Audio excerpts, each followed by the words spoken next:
Hi நண்பா. Staff selection commission வந்து ஒரு நோட்டிஃபிகேஷன் விட்டுருக்காங்க. என்ன போஸ்ட்டுக்கு வந்து விட்டுருக்காங்கன்னு பார்த்தீங்கன்னா, stenographer grade C and D போஸ்ட்டுக்கு வந்து விட்டுருக்காங்க. எப்போ நோட்டிஃபிகேஷன் வந்து ஸ்டார்ட் ஆகுதுன்னு பார்த்தீங்கன்னா 26/7/2024 வந்து ஸ்டார்ட் ஆகுது. எப்போ எண்ட் ஆகுதுன்னு பார்த்தீங்கன்னா 17/8/2024. லாஸ்ட் டேட் வந்து ஃபார் வந்து ரிசப்ஷன் ஆஃப் ஆன்லைன் அப்ளிகேஷன் எப்போன்னு பார்த்தீங்கன்னா 17/8/2024. அதாவது பார்த்தீங்கன்னா ஃபீஸ் வந்து பே பண்ணுறது. அடுத்தது வந்து ஆன்லைன் பேமெண்ட் வந்து லாஸ்ட் டேட் வந்து எப்போன்னு பார்த்தீங்கன்னா 18/8/2024 வந்து ஃபீஸ் வந்து லாஸ்ட் டேட்டு பே பண்ணுறதுக்கு.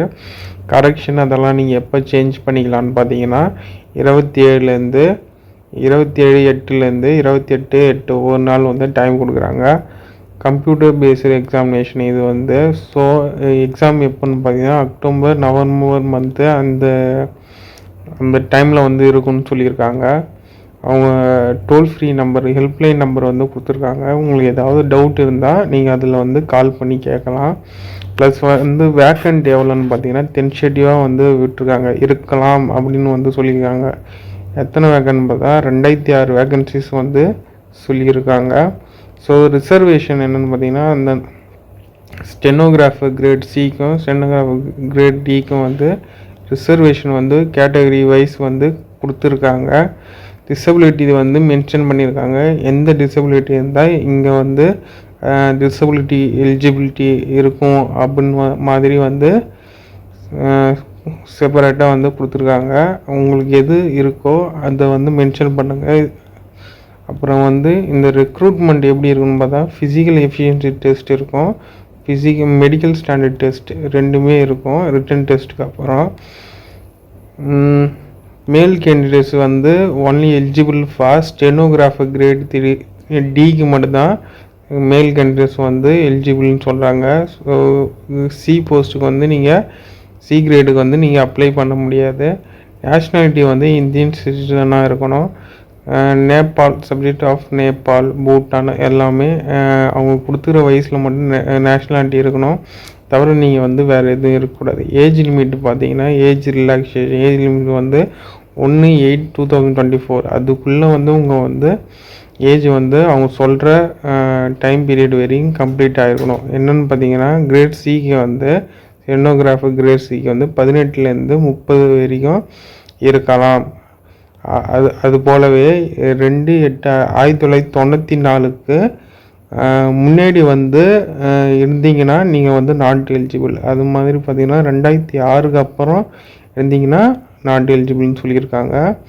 ஸோ கிரேட் டிக்கும் வந்து சேம் எப்படின்னு பார்த்தீங்கன்னா 18 to 27 வரைக்கும் கொடுத்துருக்காங்க.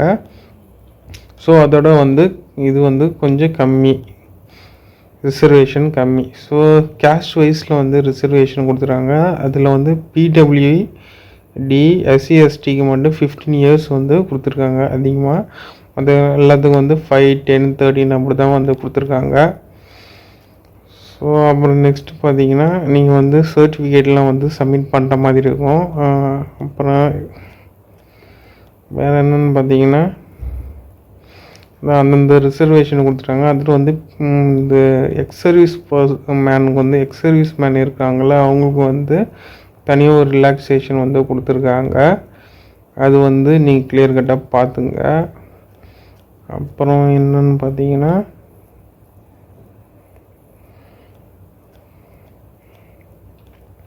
எஜுகேஷன் குவாலிஃபிகேஷன் வந்து கொடுத்துருக்காங்க. எஜுகேஷன் குவாலிஃபிகேஷன் என்ன இருக்குன்னு பார்த்தீங்கன்னா நீங்கள் 12th ஸ்டாண்டர்ட் வந்து பாஸ் ஆகிருக்கணும். ஸோ அதான். அப்புறம் வந்து என்னென்னு பார்த்தீங்கன்னா ரெகனைஸ் போர்டு யூனிவர்சிட்டியில் வந்து நீங்கள் படிச்சிருக்கணும். இதுக்கு வந்து எலிஜிபிலிட்டி வந்து பார்த்தீங்கன்னா 12th ஸ்டாண்டர்ட் இருந்தாலே போதும் மாதிரி மென்ஷன் பண்ணியிருக்காங்க. டாக்குமெண்ட் வெரிஃபிகேஷன் இருக்கும். எப்படி வந்து அப்ளை பண்ணணும் அதை வந்து ஒரு ப்ராசஸாக கொடுத்துருக்காங்க. அந்த ப்ராசஸ் வந்து ஃபாலோ பண்ணி நீங்கள் அப்ளை பண்ணிங்கன்னா உங்களுக்கு வந்து யூஸ்ஃபுல்லாக இருக்கும்.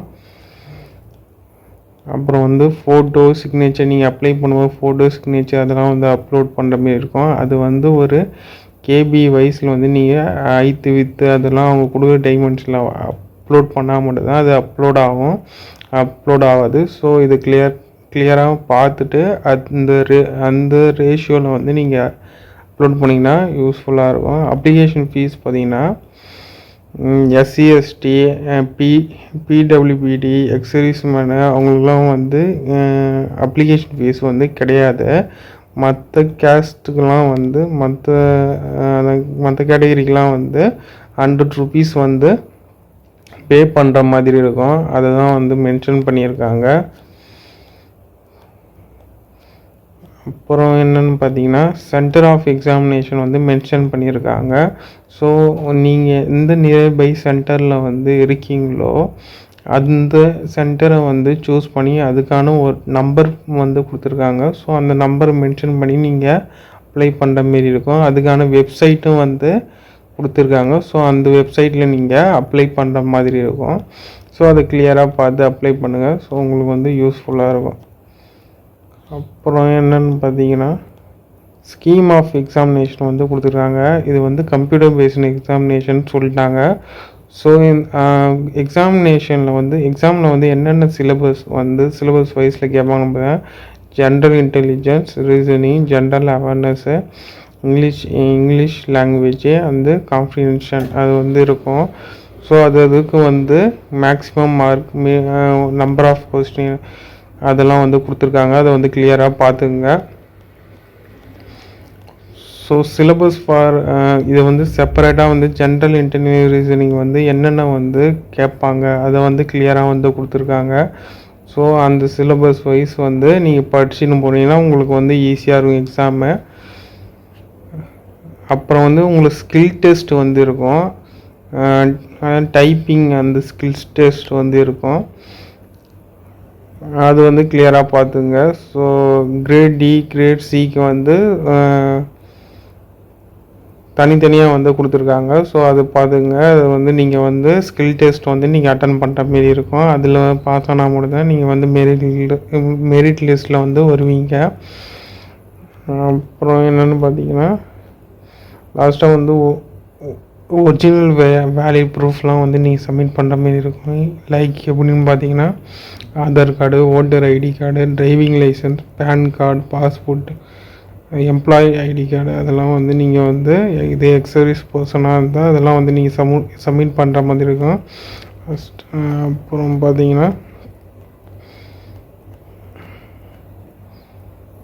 போஸ்ட் ப்ரிஃபரன்ஸ் வந்து மென்ஷன் பண்ணியிருக்காங்க. ஸோ வேறு போஸ்ட் வந்து இருக்குனால ஸோ வேரியஸ் போஸ்ட் வந்து ஃபில் பண்ணுவாங்க. வேரியஸ் போஸ்ட் வந்து இருக்குது. ஸோ அது ஏற்ற மாரி உங்களுக்கு ரீஜனில் வந்து உங்களை வந்து அப்பாயிண்ட் பண்ணுவாங்க. ஸோ மோட்ஸ் ஆஃப் செலெக்ஷன் எப்படி இருக்கும்போது தான் மினிமம் குவாலிஃபைங் மார்க் வந்து அன்ரிசர்வ்டு கேட்டகரினா 30% வந்து இருக்கணும். ஓபிசி, இடபிள்யூஎஸ் அவங்கெல்லாம் வந்து 25% வந்து எடுத்துருக்கணும். மற்ற அதர் கேட்டகரிஸ்லாம் வந்து 20% எடுத்திருந்தாலே எலிஜிபிள்னு வந்து சொல்லியிருக்காங்க.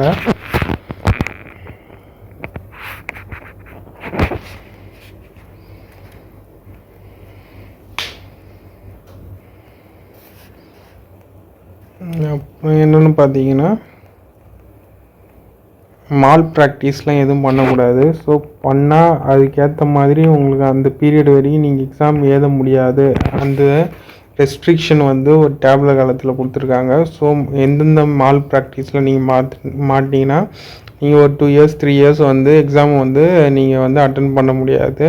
இதில் வந்து மேக்ஸிமம் பார்த்தீங்கன்னா 7 years 10 years வரைக்கும் கொடுத்துருக்காங்க. ஸோ அதிலலாம் மாற்றினா நீங்கள் வந்து அதிலலாம் நீங்கள் மாட்டிங்கன்னா 10 years வரையும் நீங்கள் எக்ஸாமே எழுத முடியாது. அப்படி ஆகிடும்.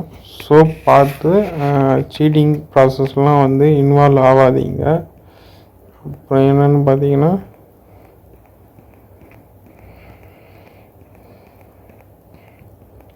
அவ்வளோதாங்க. சொல்ல வேண்டியதெல்லாம் சொல்லிட்டேன். இதுதான் வந்து இப்போதைக்கு கொடுத்துருக்காங்க. ஸோ இதோட லிங்க்கை வந்து நான் கீழே வந்து பின் பண்ணுறேன். நீங்கள் வந்து கிளிக் பண்ணி நீங்கள் அப்ளை பண்ணிக்கலாம். உங்களுக்கு யூஸ்ஃபுல்லாக இருக்கும். மற்றபடி யாருன்னா நோட்டிஃபிகேஷன் வேணுன்னா டெலகிராம் சேனல் வந்து அப்லோட் பண்ணுறேன். நீங்கள் டெலகிராம் சேனல் வந்து லிங்க்கை வந்து நான் இதில் கொடுக்குறேன். நீங்கள் கிளிக் பண்ணி அதில் போய் நீங்கள் டவுன்லோட் பண்ணிக்கலாம். ஸோ இப்போ தான் எங்கள் சேனலில் பார்த்தீங்கன்னா முக்கியமாக சப்ஸ்கிரைப் பண்ணிடுங்க நண்பா. அப்போ தான் நான் டெய்லியும் போகிற வீடியோலாம் உங்களுக்கு வந்து நோட்டிஃபிகேஷன் வந்து ஷோ ஆகும். உங்களுக்கும் வந்து ஹெல்ப்ஃபுல்லாக இருக்கும், யூஸ்ஃபுல்லாகவும் இருக்கும். பாய் நண்பா.